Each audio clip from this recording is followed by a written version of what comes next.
Mais uma vez estamos aqui reunidos para juntos adorarmos a Deus. E eu convido vocês a estarem cantando conosco o hino do Inário, Que Feliz é o Lar.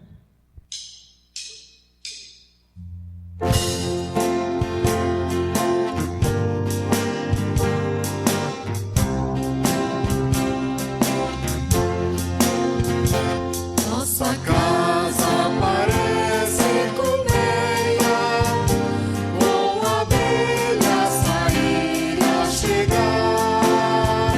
São unidos, pequenos e grandes, no ideal de lutar, trabalhar. E feliz é o lar em que Deus pode entrar, onde todos estão a crescer, tendo um corpo que é são, que convém ao cristão, para a glória de Deus promover. Temos chefe, o pai lá em casa, mas quem manda de fato é Jesus. Com respeito tratamos os outros, procurando ser sal e ser luz. Que feliz é o lar em que Deus pode entrar, onde todos estão a crescer, tendo um corpo que é são, que convém ao cristão, para a glória de Deus promover. E o amor embeleza e perfuma nossa casa tão linda assim, como as flores que Deus fez singelas, pra alegrar da existência o jardim. Que feliz é o lar em que Deus pode entrar, onde todos estão a crescer, tendo um corpo que é são, que convém ao cristão, para a glória de Deus promover.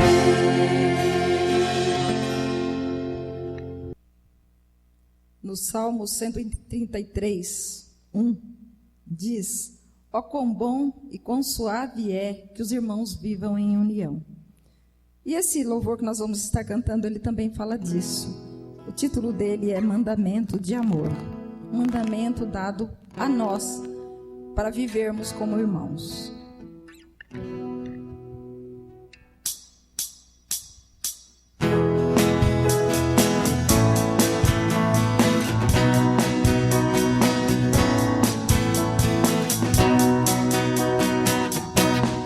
Oh, quão bom e agradável é viverem juntos os irmãos. Ali Deus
Esse próximo cântico, ele tem como título Os que Confiam no Senhor.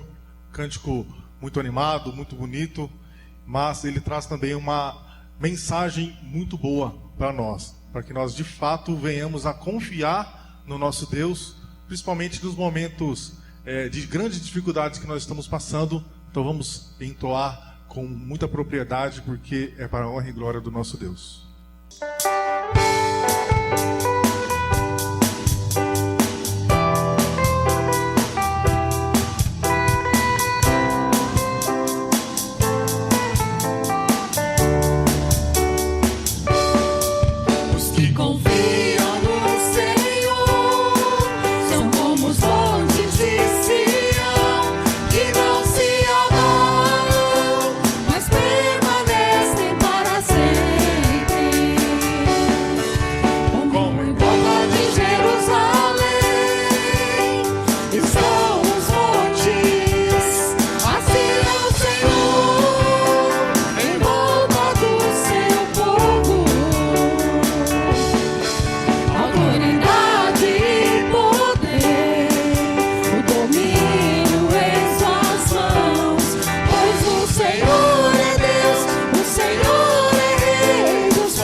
Esse próximo cântico, ele tem como título Deus do Impossível. E como diz já o título, é bem sugestivo para a música que nós estaremos entoando neste momento. Porque nós sabemos que momentos difíceis, eles sobrevêm sobre a nossa vida, de fato.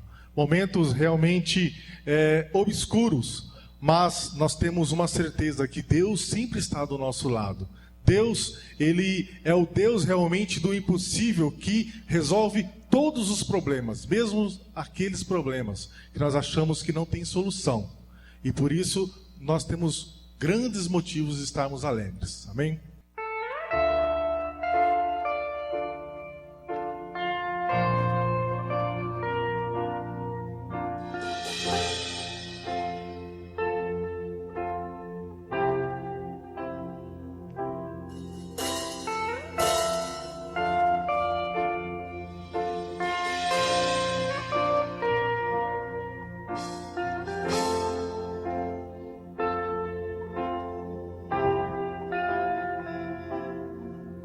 quando tudo diz que não, sua voz me encoraja a prosseguir.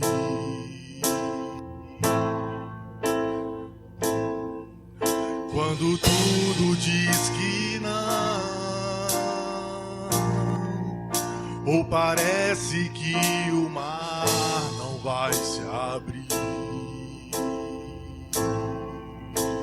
sei que não estou só, e o que dizem sobre mim não podem se frustrar. Venha em meu favor e cumpra em mim seu querer. Deus do impossível não desistiu de mim. Sua destra me sustenta e me faz prevalecer. O Deus do impossível não desistiu de mim. Sua destra me sustenta e me faz prevalecer. O Deus do impossível.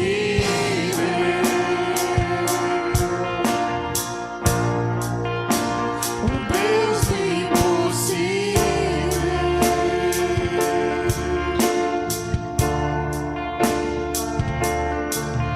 Quando tudo diz que não,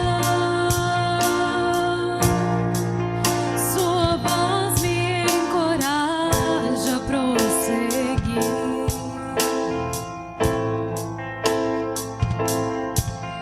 Quando tudo diz que não, ou parece que o mar não vai se abrir, sei que não estou só, e o que dizem sobre mim não pode se frustrar. Venha em meu favor e cumpra em mim teu querer. Deus do impossível não desistiu de mim. Sua destra me sustenta e me faz prevalecer. Deus do impossível não desistiu de mim. Sua destra me sustenta e me faz prevalecer.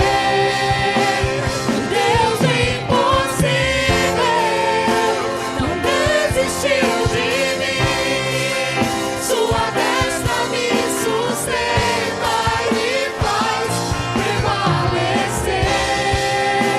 O Deus do impossível não desistiu de mim. Sua destra me sustenta e me faz prevalecer. O Deus do impossível.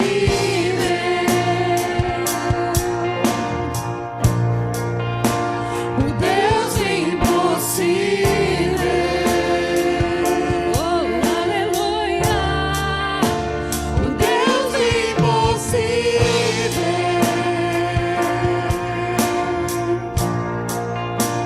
O Deus impossível.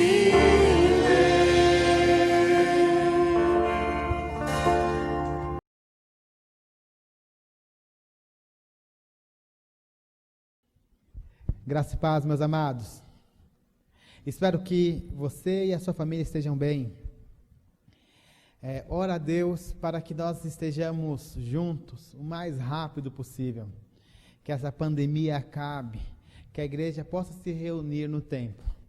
Mas enquanto isso não acontece, nós vamos continuar nos reunindo virtualmente através destes cultos.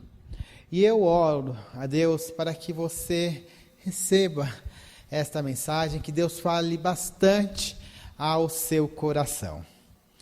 Agora, eu peço para que você abra sua Bíblia, lá em Gênesis, capítulo 50, versículo 20. Gênesis, capítulo 50, versículo 20. Diz assim a palavra do Senhor: Vocês planejaram o mal contra mim, mas Deus o tornou em bem, para que hoje fosse preservada a vida de muitos.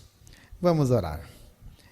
Pai, em nome do Senhor Jesus, pedimos para que o Senhor esteja falando conosco. Pai, toque nos nossos corações e que essa mensagem ela possa influenciar não somente a nós, mas também as nossas famílias, para que nós possamos ter famílias que vivam em paz, famílias que vivam conforme a sua vontade, famílias que se perdoam mutuamente. Pai, em nome de Jesus, fale conosco e abençoe as nossas famílias. É o que nós te pedimos. Em nome de Jesus. Amém. Amados, hoje é o último domingo do mês da família. Trouxemos uma série de mensagens tratando de vários temas a respeito de família. Na semana passada, nós contamos uma história que teve um final bem triste. Mas hoje, eu gostaria de trazer também uma história, mas que dessa vez ela tenha um final feliz. Uma história que é relatada lá no livro de Gênesis, a história de José.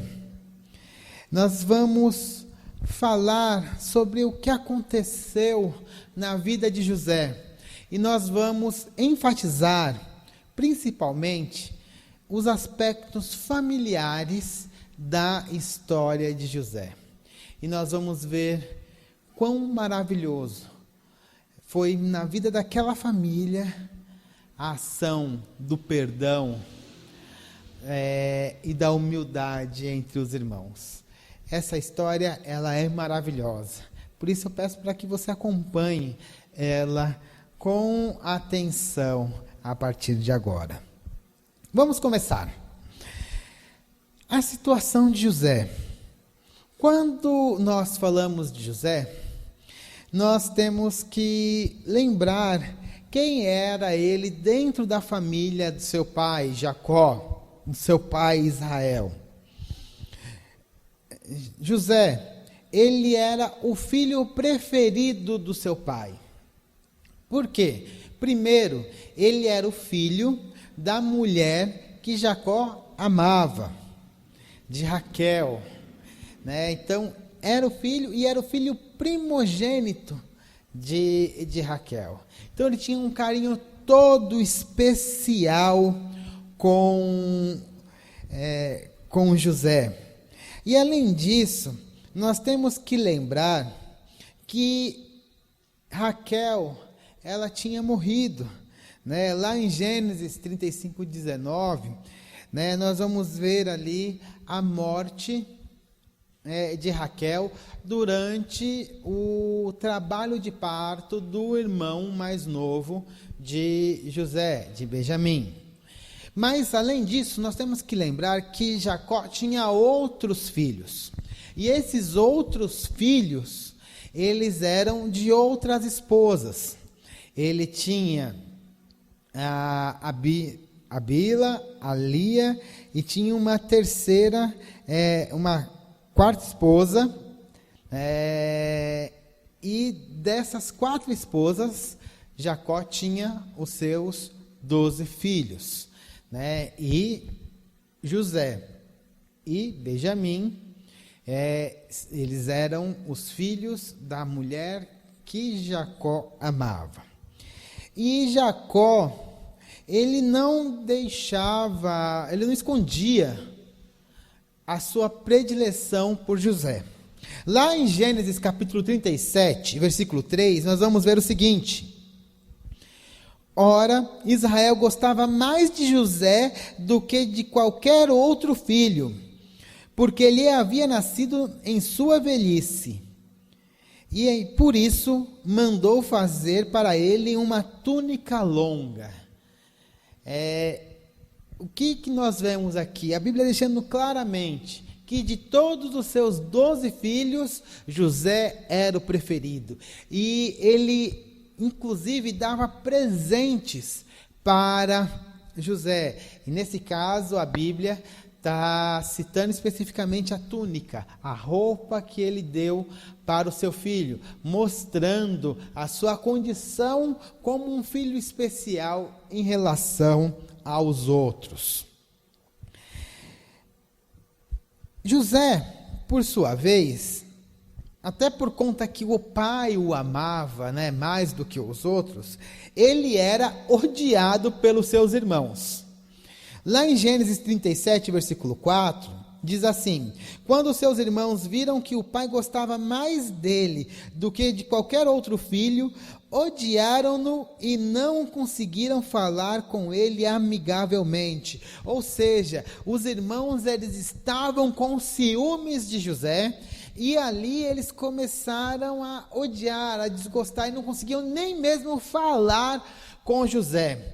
Essa época, quando Jacó deu essa túnica para José, José tinha 17 anos. E para piorar a situação de José, José teve alguns sonhos. E a Bíblia diz, né, relata o que aconteceu em cada sonho.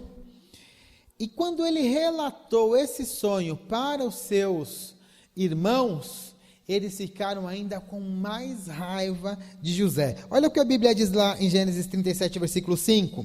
Certa vez José teve um sonho, e quando contou aos seus irmãos, eles passaram a odiá-lo ainda mais.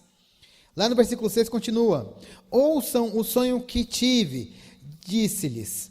Estavam amarrados os feixes de trigo no campo, quando o meu feixe se levantou e ficou em pé, e os seus feixes se ajuntaram em redor do meu e se curvaram diante de mim. Seus irmãos lhe disseram: então você vai reinar sobre nós? Quer dizer que você vai governar sobre nós? E odiaram ainda mais, por causa do sonho e do que tinha dito. Então nós temos essa situação.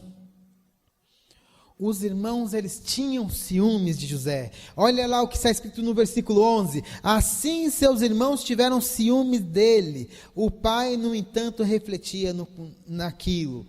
José, ele era amado pelo pai, mas desprezado pelos seus irmãos. Então o que nós vemos aqui? A situação da família de Jacó. Nós temos uma família que estava vivendo na poligamia. Como eu já tinha dito no culto passado, a poligamia não é o ideal de Deus. O ideal de Deus é o casamento monogâmico, né? Homem e mulher, pai e mãe. Mas quando nós temos situações em que nós temos casamentos poligâmicos, né? Casamentos na situação de poligamia, nós vamos ter problemas familiares inerentes a essa conjunção familiar. E daí, o que nós vamos perceber? Primeiro, nós temos o ideal de Deus para a família. Quando nós temos outras configurações familiares que são diferentes da configuração que Deus planejava, nós vamos ter problemas inerentes a essa configuração. Isso é normal acontecer. E a gente tem que estar atento, porque nós estamos vivendo numa sociedade hoje, onde as pessoas, não só as pessoas, mas as famílias não estão seguindo esse padrão tradicional. E isso tem um preço. Isso também vai gerar problemas. No caso de Jacó, como nós tínhamos uma situação onde você tinha o pai, as mães, 4 mães diferentes, ele amava uma das mães e amava mais os filhos desta mulher, isso gerava ciúme entre os filhos. Isso gerava problemas familiares por causa daquela configuração familiar. Nós também vamos ver isso quando nós tivermos situações onde nós tivermos pais separados, filhos que às vezes são abandonados e aí são criados pelos avós. Situações diferentes podem gerar questões diferentes. Nós temos que estar preparados para isso. A igreja também precisa estar preparada para trabalhar com as famílias nas suas especificidades, né? Não imaginando que somente o padrão, né, bíblico acontece. Pelo contrário, ele não vai acontecer. Tem pessoas que se separam, casam novamente, e nós temos que estar preparados para lidar com isso, com os problemas que isso podem gerar, e o mais importante, tratar todas as pessoas com o amor que lhes é devido, pois a igreja está aqui para servir e amar os irmãos e ajudá-los nas suas dificuldades. Nós não somos perfeitos e nós temos que entender isso e ajudar as famílias na forma que elas necessitam. Então nós tínhamos uma situação ruim na casa de Jacó. Os irmãos mais velhos odiavam a José. E aí nós vamos ter uma atitude dos irmãos, por causa daquele ódio. Em um determinado momento, os irmãos viram a oportunidade de fazer mal para José. Os irmãos se juntaram, né, em uma determinada feita, pegaram José, jogaram num poço e estavam querendo matá-lo. Os irmãos de José quiseram matá-lo, mas aí Rúben, que era o mais velho, intercedeu: não vamos matar o menino não, coloca ele aqui, daqui a pouco a gente faz alguma coisa com ele. E aí aí Judá teve uma brilhante ideia, guardem isso, Judá, porque esse aí é um personagem bastante importante. Judá, ele teve uma ideia, lá no versículo 37 e 26 diz assim: Judá disse então aos seus irmãos: que ganharemos se matarmos o nosso irmão e escondermos o seu sangue? Vamos vendê-lo aos ismaelitas, não tocaremos nele, afinal é nosso irmão, e é nosso próprio sangue. E seus irmãos concordaram. Quando os mercadores ismaelitas de Midian se aproximaram, seus irmãos tiraram de José do poço e o venderam por 20 peças de prata aos ismaelitas, que o levaram para o Egito. Olha só, aquele ódio dos irmãos fez com que eles vendessem um dos irmãos como escravos. Eles não tiveram nenhuma dó. Primeiro eles pensaram em matar, depois não vamos matar, não, vamos somente, entre aspas, vendê-lo como escravo. Misericórdia. Vender um irmão como escravo. Situação terrível. E não foi só isso que eles tiveram que fazer. Tá bom, mandaram o irmão embora, venderam. O que vai contar para o pai? O menino tem que voltar para o pai. O que vai falar para o pai? Aí, o que eles fazem? Eles mentem para o seu pai. Eles pegaram a roupa, aquela túnica de José, mancharam com o sangue de um animal e levaram, né, para o seu pai, né, e falaram: olha, o seu filho morreu. Olha lá no capítulo 37, versículo 31, que diz: então eles mataram um bode, mergulharam no sangue a túnica de José e mandaram ao pai com um recado: achamos isso, veja se é a túnica do teu filho. E ele a reconheceu e disse: é a túnica do meu filho. Um animal selvagem o devorou, José foi despedaçado. E aí ele continua, Jacó dizendo: então Jacó rasgou as suas vestes, vestiu-se de pano de saco e chorou muitos dias por seu filho. Todos os seus filhos e filhas vieram consolá-lo, mas ele recusou ser consolado, dizendo: não, chorando descansarei a sepultura para junto de meu filho. e continuou a chorar por ele. Eles tiveram que mentir para o seu pai. Isso causou uma dor terrível em Jacó, porque ele perdeu o seu filho. Ele ainda pensou que tinha perdido aquele filho que ele tanto amava de uma maneira horrível, de uma maneira trágica. Imagina só a situação. Você tem 10 filhos ali, que sabem do que estava acontecendo, com exceção de Benjamim, porque Benjamim não estava ali na hora, mas você tem 10 filhos que sabem que estão mentindo para o pai sofrendo, e ainda o irmão também está sofrendo. Tudo isso por causa de ciúmes, tudo isso por causa de ódio. E isso vai piorando. José é vendido para o Egito, né? Chega lá, os ismaelitas levam ele para o Egito e ele é vendido ali como escravo. Ele vive como escravo, mas durante alguns anos, olha só lá em Gênesis 39:1, José havia sido levado para o Egito, onde o egípcio Potifar, oficial de Faraó e capitão da guarda, comprou-o dos ismaelitas que o tinham levado para lá. Ele se torna escravo no Egito. Ele era um rapaz muito hábil. Daqui a pouco ele se torna uma pessoa querida dentro da família e se torna um escravo proeminente, inclusive ajudando a administrar a casa de Potifar. Mas, em um determinado momento, por conta da mulher de Potifar, que queria ter relações com José não quer isso, ele é colocado na cadeia.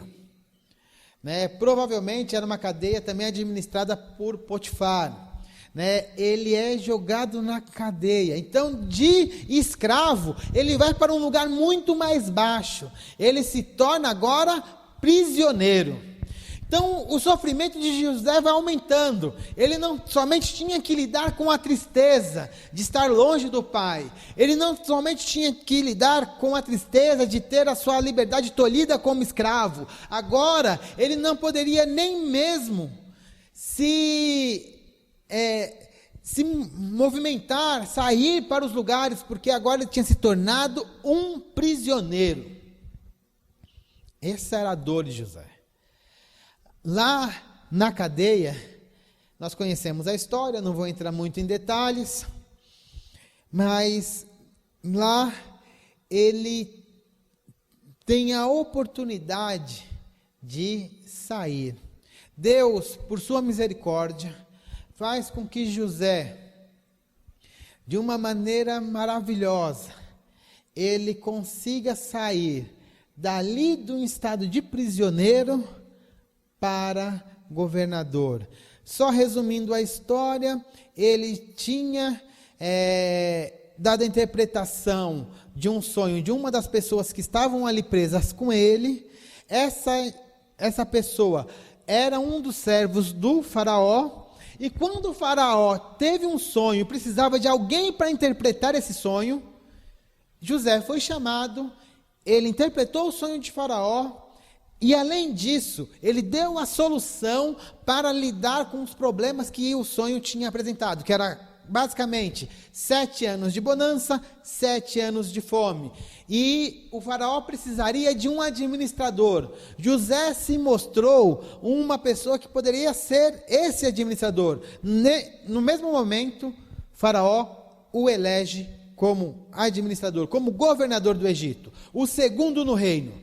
Primeiro era Faraó, e abaixo dele somente José. E José administraria todas as coisas no reino. Isso aconteceu por misericórdia de Deus. Mas até então, José estava em sofrimento, estava preso, tolhido da sua liberdade. Tudo por conta do ódio dos seus irmãos. Mas Deus tinha planos maiores para José, tinha planos diferentes. E José, ele se colocou nas mãos de Deus. O que nós podemos então entender disso, irmãos? Quais são as consequências do pecado na família? As consequências são mentiras, sofrimento, escravidão, dor. Toda vez que nós temos pecado dentro da família, essa família ela vai sofrer separações, dissensões, quantas coisas ruins, brigas. Isso pode ser até potencializado agora na situação onde nós estamos, não somente porque as famílias estão juntas, mas também porque muitas famílias estão passando por necessidades físicas. O dinheiro está acabando, tem pessoas que não estão trabalhando, e nós sabemos que fatores econômicos são um dos fatores que levam muitas brigas, a muitas brigas familiares. A falta de dinheiro gera, sim, muitos problemas. É um fator de estresse, de irritação, que isso vai refletir no relacionamento das casas, das famílias. Isso tudo por conta do pecado. O problema maior para a briga não é a falta de dinheiro, mas sim o pecado que habita em nós. Reflita, meu amado, minha amada que está me assistindo. Talvez você esteja brigando, achando que a briga é por causa do dinheiro ou da falta dele, mas no fundo, o motivo da briga está dentro de cada um de nós, não no outro e não na situação, mas sim dentro de nós. Era o que acontecia no caso da família de Jacó, é o que acontecia com os irmãos de José. A briga, a dissensão, as confusões, o sofrimento foi causado pelo pecado que havia no coração deles. Contudo, José vai fazer uma coisa diferente. Nós vemos que a história de José, ela é diferenciada. Nós vamos ver que essa família vai passar por um momento de reconciliação. O que aconteceu? José, ele se tornou governador do Egito quando ele tinha 30 anos, ou seja, já tinham se passado 13 anos do momento que ele tinha sido vendido como escravo. Ele era um adolescente, um jovem, quando ele foi vendido. Agora ele já era um homem maduro, aos 30 anos.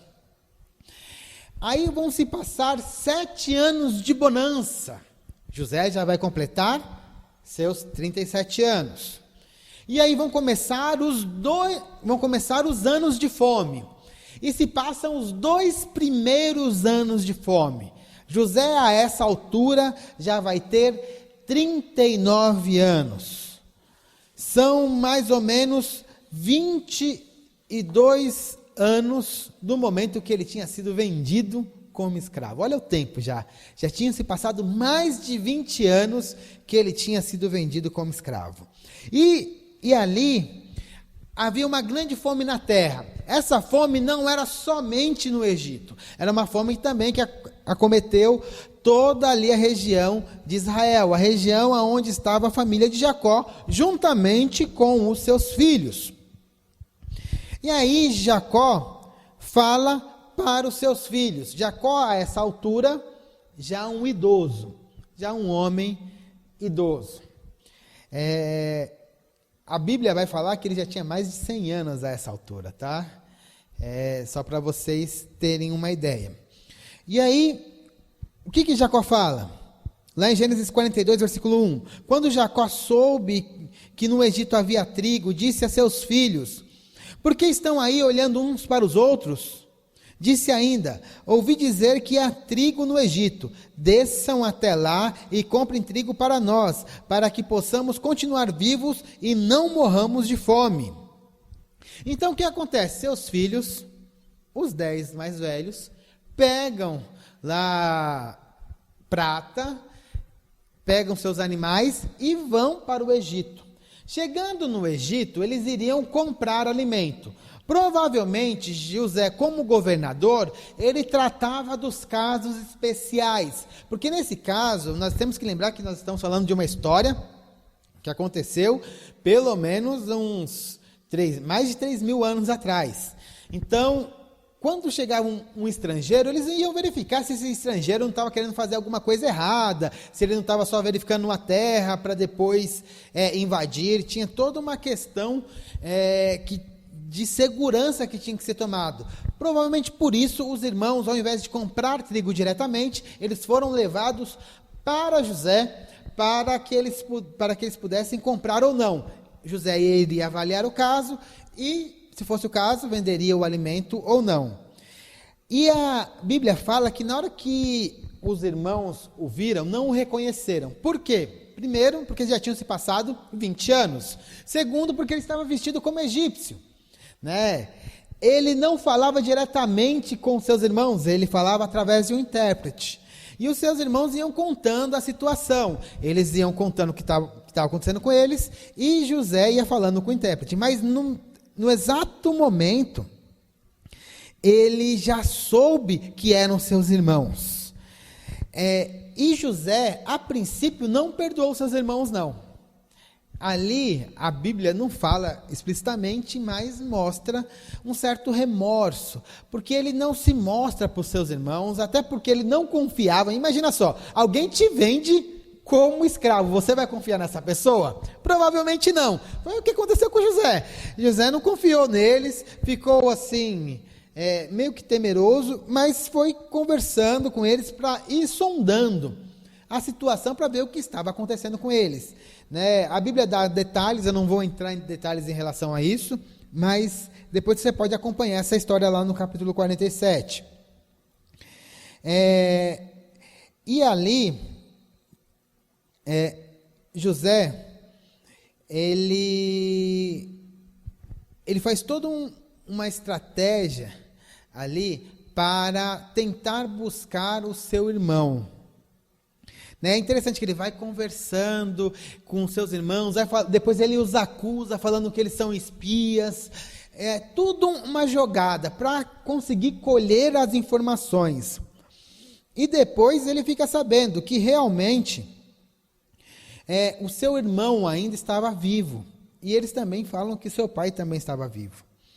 E José, ele fala assim para eles: vocês na realidade são espias, vocês estão querendo ver a terra aqui para depois invadir. Eles: não, nós somos pessoas de bem, nós queremos realmente, só comprar alimento. Aí ele falou assim: tá bom, se vocês são pessoas de bem, vocês vão voltar, mas vocês vão ficar com um dos seus irmãos, vai ficar aqui, e vocês voltam. Se vocês forem de bem, vocês vão me trazer o seu irmão mais novo para eu saber que a sua história é correta, é verdadeira, porque senão eu não acredito em vocês.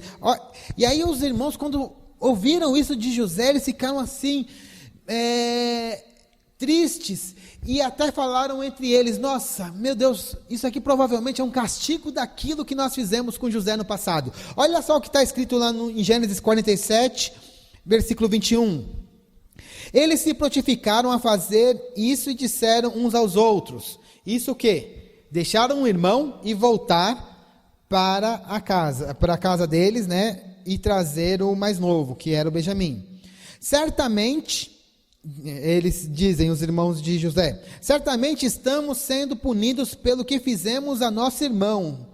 Vimos como ele estava angustiado, quando nos implorava por sua vida, mas não lhe demos ouvidos. Por isso nos sobreveio esta angústia. Rúben respondeu: eu não lhes disse para que não maltratassem o menino? Mas vocês não quiseram me ouvir. Agora teremos que prestar contas do seu sangue. Eles, porém, não sabiam que José podia compreendê-los, pois ele lhes falava por meio de um intérprete. Nisso retirou-se e começou a chorar, mas logo depois voltou e conversou de novo com eles. Então escolheu Simeão e mandou acorrentá-lo diante deles. Olha a situação. Até na conversa dos irmãos, estava mostrando que dentro do coração deles estava aquele remorso, por conta daquilo que eles tinham feito com o seu irmão José. Já tinham se passado 20 anos, mas aquilo tinha marcado pesadamente os irmãos. Eles estavam vivendo com angústia. Na hora que eles viram acontecendo uma coisa ruim com eles, imediatamente eles associaram aquela situação ao que eles tinham feito 20 anos atrás. Irmãos, essa questão de remorso, angústia, essa situação que está acontecendo aqui com os irmãos, às vezes é a realidade que você está vivendo aí, que você que está me escutando, que você está acompanhando pela internet. Talvez você esteja angustiado. Tenha situações que tenham acontecido anos atrás, 10, 20 anos, e isso tem te angustiado, porque você viu que você cometeu um erro, que você fez alguma coisa que prejudicou alguém. Isso tem te marcado. Talvez essa situação aqui dos irmãos de Jacó tenha trazido a você essa memória. Talvez, meu amado, hoje seja o momento de você tirar essa angústia do seu coração. Continue acompanhando essa mensagem. E José, ele continua com seu plano de manter, de ficar com seu irmão Benjamim, porque o interesse dele naquele momento, provavelmente José estava achando que seu pai já estava morto, ou não estava acreditando muito nos seus irmãos. Mas talvez ele estivesse querendo, talvez não, com certeza ele estava querendo ficar com seu irmão, já que ele sabia que ele estava vivo.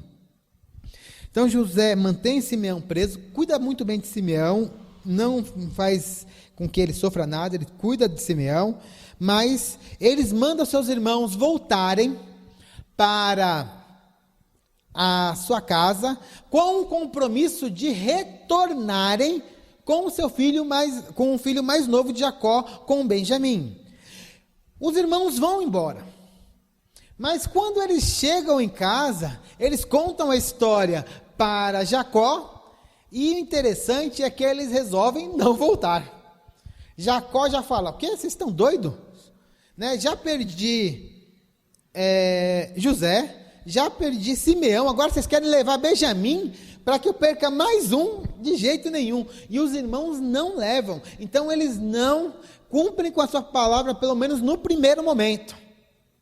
Eles ficam lá. Aí só que a fome, o período de seca era um período grande. Eles estavam ainda no comecinho do período de fome na terra. E todos aqueles alimentos que eles tinham levado do Egito acabaram. E aí, o que eles tinham que fazer agora? Já não dava para aguentar, porque os alimentos acabaram. O único lugar que tinha alimento perto, e onde eles poderiam comprar, era o Egito. E agora, eles tinham que voltar. Jacó fala para eles que eles deveriam voltar para o Egito, porque senão eles morreriam de fome. Está lá em Gênesis 43, 2, eu não vou ler, depois você pode ler com mais tempo. E aí, para voltar, eles sabiam que tinham que levar Benjamim. E eles voltam com o menino, dessa vez. Então, eles não vão somente... Menino não, né? Porque Benjamim, lembrando que já tinha se passado 22 anos. Nessa época, Benjamim já era um jovem. Os irmãos mais velhos, e Benjamim já era um jovem, um homem jovem. Eles levam com eles agora Benjamim e também levam dinheiro para comprar alimento ali no Egito. Tem mais detalhes, irmãos? Eu estou resumindo a história. Se você quiser mais detalhes, sempre acompanhe na Bíblia, tá? Porque eu quero focar em alguns pontos específicos. E aí, chegando ali na presença de José, eles são recebidos novamente com José. José pergunta: esse aí que é seu irmão mais novo? Ah, é esse aqui mesmo, era Benjamim. Aí Benjamim, ele cuida dos seus irmãos, dá um lugar para que eles descansem, eles os alimenta, ele faz até uma coisa interessante, né? Ele dá alimento para todos, mas para Benjamim ele dá 5 vezes mais, dá mais comida para o seu irmão, para mostrar que ele gostava mais ali do seu irmão. Seus irmãos acham meio estranho, mas continua. Outra coisa que ele faz, ele coloca os seus irmãos sentados na mesa por ordem de idade. Eles olharam, a Bíblia até relata isso, e acharam esquisito, mas, sei lá o que está acontecendo, né? Negócio estranho. E ali, dentro da última refeição que eles tiveram, eles comeram bastante, beberam bastante, e depois disso, José ordena que deu o alimento que eles necessitavam, devolvesse a prata, e no caso da bagagem de Benjamim, ele falou para colocar uma taça dele, né, que já era a estratégia dele para depois poder pegar Benjamim. Porque o que José estava imaginando até aquele momento? Ele queria que os seus irmãos voltassem, porque ele ainda estava guardando dentro do seu coração também remorso.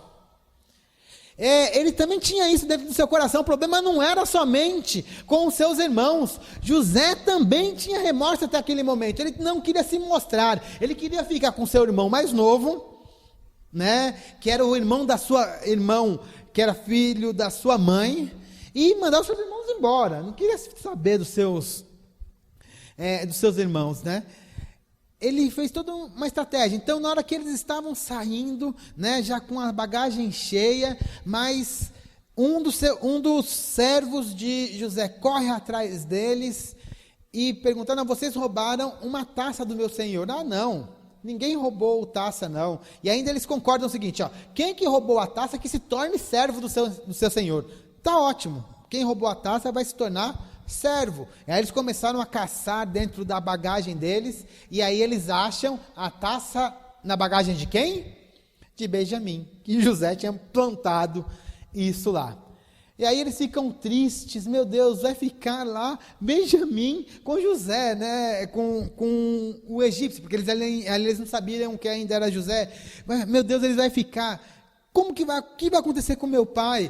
Né? Eles já sabiam que o pai já tinha sofrido tanto por causa de José, e agora teria que sofrer por causa de Benjamim. Então todos eles voltaram para a presença do governador do Egito, para a presença de José.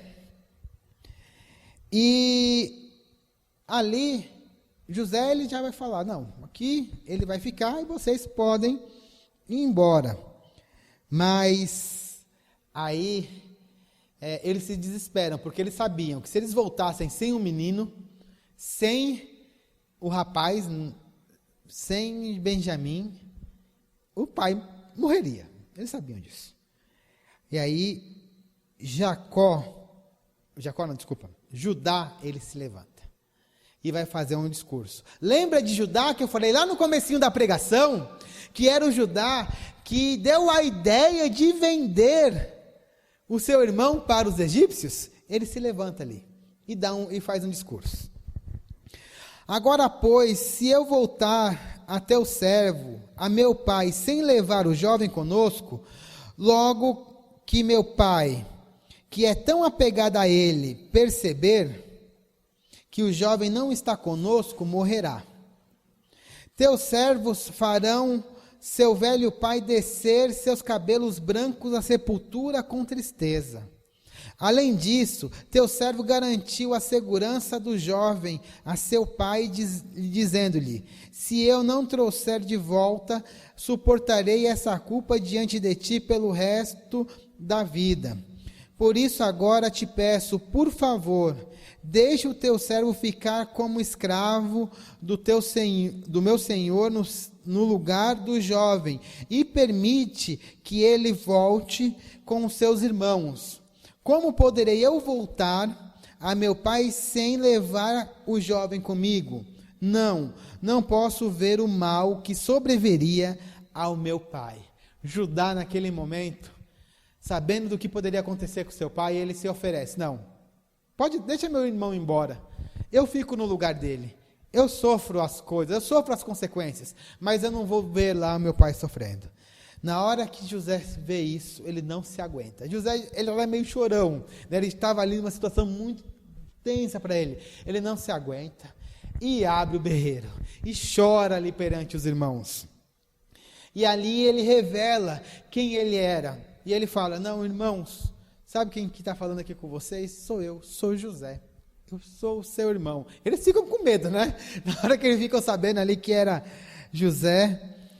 E ele fala assim: olha só o que José fala para eles naquele momento tão emocionante. Ele diz assim: cheguem mais perto, disse José a seus irmãos. Quando eles se aproximaram, disse-lhe: eu sou José, seu irmão, aquele que vocês venderam ao Egito. Agora não se aflijam, nem se recriminem por terem me vendido para cá, pois foi para salvar vidas que Deus me enviou adiante de vocês. Já houve 2 anos de fome na terra, e nos próximos 5 não haverá cultivo nem colheita.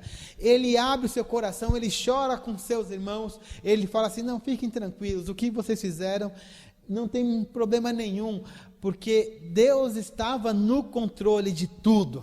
José perdoa os seus irmãos. Ele teve que ouvir o seu irmão Judá falando com carinho do seu pai, para ele se sentir extremamente tocado, a ponto de não aguentar mais.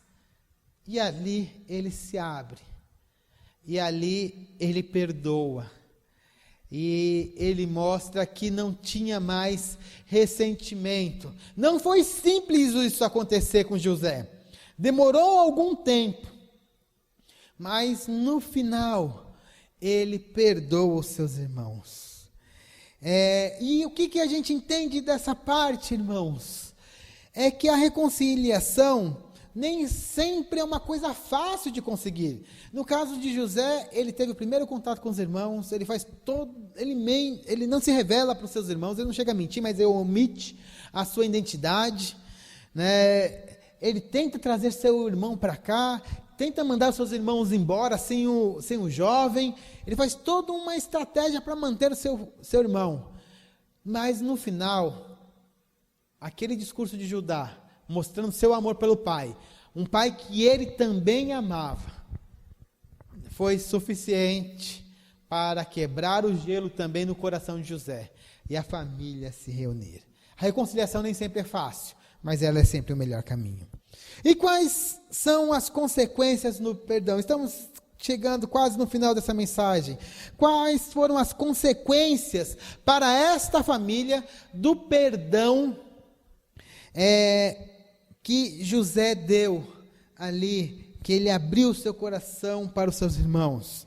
Primeira coisa, a família reunida. A família foi novamente reunida.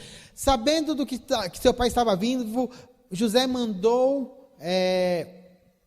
soldados e cavaleiros para buscar seu pai. Foi lá, buscou seu pai e trouxe seu pai para o Egito. E quando ele o viu, teve ali a reunião do pai e filho que não se viam há mais de 20 anos. Está lá em Gênesis 46, 28, que diz assim: ora Jacó enviou Judá à sua frente a José, para saber como ir a Gozém. Quando lá chegaram, José, de carruagem pronta, partiu para Gozém para encontrar-se com seu pai Israel.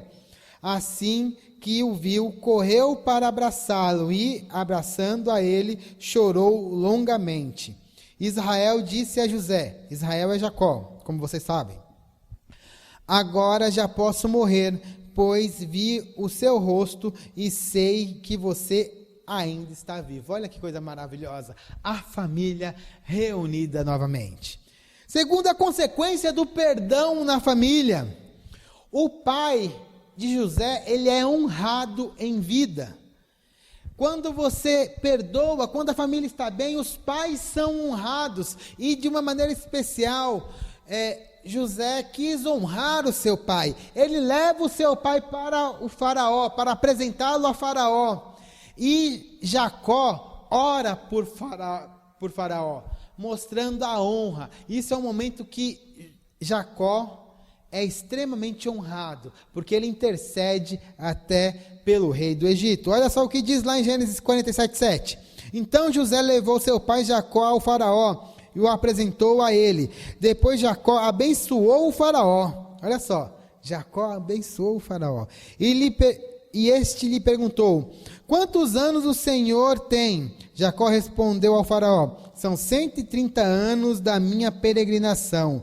Foram poucos e difíceis e não chegaram aos anos da peregrinação dos meus antepassados. Então Jacó abençoou o faraó e retirou-se. né? Olha só que coisa linda. O pai de José, ele é honrado. Terceira consequência do perdão em família. A família é abençoada materialmente. José coloca a família dele, né, todos os seus irmãos, seu pai, na terra de Gozém, que era a terra mais fértil do Egito, e era propícia para atividades dele, que eles eram pessoas que cuidavam de animais. Olha só o que diz aqui, ó, lá em Gênesis 47, versículo 5, então o faraó disse a José: seu pai e seus irmãos vieram a você, e a terra do Egito está à sua disposição. Faça com que seu pai e seus irmãos habitem na melhor parte da terra. Deixe-os morar em Gozém. E se você vê que algum deles são competentes, coloque-os como responsáveis por meu rebanho. Porque eles eram criadores de cabras, bodes, né? Eles tinham rebanhos para cuidar. Então, ali nós temos também a bênção material para a família. Eles saíram de um lugar onde tinha fome e foram para um lugar onde eles poderiam viver uma vida tranquila, abençoada, né? E não somente com alimento suficiente, a um lugar onde eles poderiam prosperar. E ali continua. Quarta bênção, quarta consequência do perdão.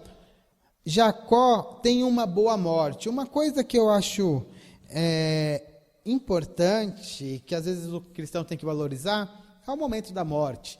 E tem alguns crentes que são abençoados por um momento de morte. Tem uma boa morte. O que seria a boa morte? Você ter uma vida longa, poder ver seus filhos e antes de morrer você poder abençoá-los. Você ter certeza que você fez o seu trabalho aqui na terra e abençoar a sua descendência. Isso aconteceu com Jacó. Jacó pôde abençoar os seus filhos. Está lá em Gênesis 49, versículo 1. Assim, então Jacó chamou os seus filhos e disse: ajuntem-se a meu lado, para que eu lhes diga o que lhes acontecerá nos dias que virão. Reuniram-se para ouvir, filhos de Jacó, ouçam o que diz seu pai Israel. E ali ele vai pronunciando bênção para cada um dos seus filhos. Jacó tem essa oportunidade maravilhosa de abençoar os seus filhos. Isso, irmãos, é uma coisa maravilhosa. A gente só pensa em viver, viver, viver. Mas a gente tem que lembrar que a nossa eternidade, que nós vamos passar a eternidade com Deus. E se acontecer de morrermos, que a gente possa ter uma boa morte. Esse aqui é um exemplo de uma boa morte, onde você pode abençoar os seus filhos, abençoar a sua descendência. Felizes são aqueles que podem ter esse tipo de morte. E quinta bênção, José, ele tem uma vida longa e abençoada. A Bíblia diz que José, ele viveu 110 anos e ele pôde abençoar os seus irmãos. Né? Ele não retribuiu o mal. Nós voltamos agora àquele texto que nós lemos lá no começo. Os seus irmãos pensavam que ele, depois da morte de Jacó, poderia fazer mal a ele. Ele falou assim: não, calma, não vou fazer nada de mal para vocês, porque o mal que vocês tentaram me fazer, Deus o reverteu em bem. Ele tem uma vida longa, abençoada e abençoadora. Ele consegue abençoar o povo do Egito. Ele abençoa a sua família, a sua parentela, e Deus o abençoa, porque ele tem uma vida longa, ele consegue ver até a sua terceira geração. Olha o que diz aqui a Bíblia lá em Gênesis 50, 22. José permaneceu no Egito com toda a sua família, com toda a família de seu pai. Viveu 110 anos e viu a terceira geração dos seus filhos, dos filhos de Efraim. Além disso, recebeu como os filhos de Maquir, filho de Manassés. Ou seja, ele conseguiu ter uma vida longa e abençoada. Tudo isso por conta desse coração perdoador. E por fim, a bênção do perdão, ela foi enorme, a ponto de alcançar toda a nação de Israel. Porque Israel estava no Egito, num lugar protegido, num lugar onde eles poderiam prosperar, não somente materialmente, mas também eles poderiam crescer numericamente. Israel, ali na terra de Gozém, eles vão se tornar uma grande nação. Eles vão sair de uma família para se tornar uma nação. Olha o que está escrito lá em Êxodo, capítulo 1, versículo 6. Ora morreram José, todos os seus irmãos e toda aquela geração. Os israelitas, porém, eram férteis, proliferaram, tornaram-se numerosos e fortaleceram-se muito, tanto que encheram o país. Ou seja, eles se tornaram uma grande nação, correspondente à promessa que Deus já tinha feito ao avô de Jacó, a Abraão, que a descendência dele seria como o pó da terra. Olha que maravilha, irmãos. Em resumo, o que nós temos ali de bênção do perdão? Nós temos o reencontro de família, nós temos a bênção para toda a família, bênção material, bênção espiritual, nós temos a honra do pai, nós temos a continuidade da família. Tudo isso por conta do perdão. A história de José, ela termina de uma maneira muito feliz. De uma história que começa com uma tragédia. De um rapaz sendo vendido como escravo. Acaba de uma maneira gloriosa. E o ponto culminante dessa história é o seu perdão. É o momento onde ele abre o seu coração, perdoa os seus parentes, e ali ele se torna um canal de bênção para a sua família. Estamos finalizando essa mensagem.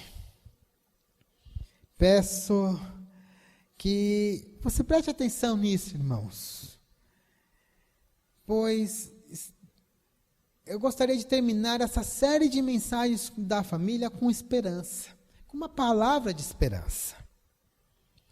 Se nós formos tementes a Deus e termos um coração humilde e perdoador, Deus, ele pode mudar a história da nossa família. Nós vimos o que aconteceu na família de José, uma família que estava sofrendo com muita angústia, muita mentira, muito sofrimento, mas o perdão reverteu tudo em bênção. Esse é o caminho para a sua família. Esse é o caminho para a nossa família. Perdão e temor a Deus. Guardemos essa palavra no coração e que nós possamos colocá-la em prática. E, por fim, eu peço que Deus, ele abençoe as nossas famílias. Você que está aí do outro lado, feche seus olhos. Vamos orar. Pai, em nome do Senhor Jesus, pedimos, Pai, para que o Senhor abençoe as nossas famílias. E a bênção que nós queremos agora é a bênção da reconciliação, Pai. Abre os nossos corações para que nós tenhamos um coração perdoador, um coração sensível à sua vontade. Deus, nós sabemos que a reconciliação às vezes não é uma coisa simples. Nós vimos hoje na história de José. Mas ela é o melhor caminho. Abençoa as nossas famílias, Pai. Traz essa reconciliação. Traz a bênção. Que nós possamos ter famílias unidas. Unidas no laço do amor, baseadas em Cristo. Que as nossas famílias sejam tementes ao Senhor Jesus Cristo. Se temos pessoas que ainda não renderam seu coração a Jesus, pedimos, Pai, por todos os nossos parentes que ainda não entregaram a sua vida a Jesus Cristo, para que eles vejam a bênção que é estar na sua presença. Pai, em nome do Senhor Jesus, faz-nos, como servos seus, exemplos para a nossa família, exemplos de pessoas humildes, pessoas que buscam a reconciliação, pessoas que buscam a união da família. Pai, em nome do Senhor Jesus, abençoe, Pai, cada uma das famílias, das pessoas que estão assistindo esta mensagem. Pai, e eu peço também, meu Deus, para que o Senhor opere milagres, transformações enormes nestas famílias. Nós estamos terminando as mensagens do mês da família, mas cremos que o Senhor vai continuar agindo em cada uma delas. Muito obrigado, meu Deus. Nós te agradecemos por tudo. Em nome do Senhor Jesus, nós oramos. Amém e amém. Mais uma vez, nós estamos aqui juntos e estamos celebrando a família que Deus nos deu, tanto a nossa família quanto a família da igreja. Estamos alegres por isso, estamos encerrando esse mês, o mês da família, e vamos estar orando, mais uma vez agradecendo a Deus por tudo isso. Santo e poderoso Deus, nós te agradecemos, ó Pai, porque o Senhor nos deu uma família, o Senhor nos instituiu também uma família como o corpo de Cristo, e nós só temos a te agradecer por isso. Todas as mudanças na nossa vida, dentro do nosso lar, é fruto da tua obra sobre nós, ó Pai. Nós vamos estar cantando sobre os sonhos de Deus, esse sonho que o Senhor sonhou um dia, para que vivêssemos juntos, unidos. E por isso, Senhor Deus, nós estamos alegres e vamos estar cantando neste momento. É no nome santo e poderoso de Jesus que eu oro. Amém.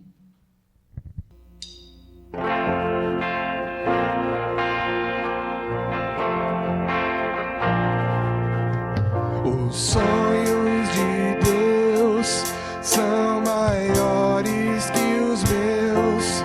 Ele vai fazer o melhor por mim. Ele vai além do que eu posso ver. Ele faz o que eu não posso fazer. Deus vai cumprir os teus planos em mim. Ele vai fazer o que lhe apraz. Sou pequeno e falho, mas Ele é Deus. Ele só faz o melhor pelos seus. Os sonhos de Deus são maiores que os meus. Ele vai fazer o melhor por mim. Ele vai além do que eu posso ver. Ele faz o que eu não posso fazer. Deus vai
Amados, estamos chegando ao final deste culto. E também estamos chegando ao final do mês da família. Espero que as nossas famílias tenham sido extremamente abençoadas por essas mensagens, pelos louvores. E que nós, quando nós nos reunirmos novamente na igreja, nós possamos ver a diferença. As famílias reunidas na família maior, que é a PIB de Caieiras. Vamos agora receber a bênção. Que a graça do nosso Senhor Jesus Cristo, o amor de Deus, o nosso Pai, e as consolações do Espírito Santo seja sobre todos nós, agora e sempre. Amém e amém. Tenha uma semana abençoada na presença do nosso Senhor Jesus Cristo.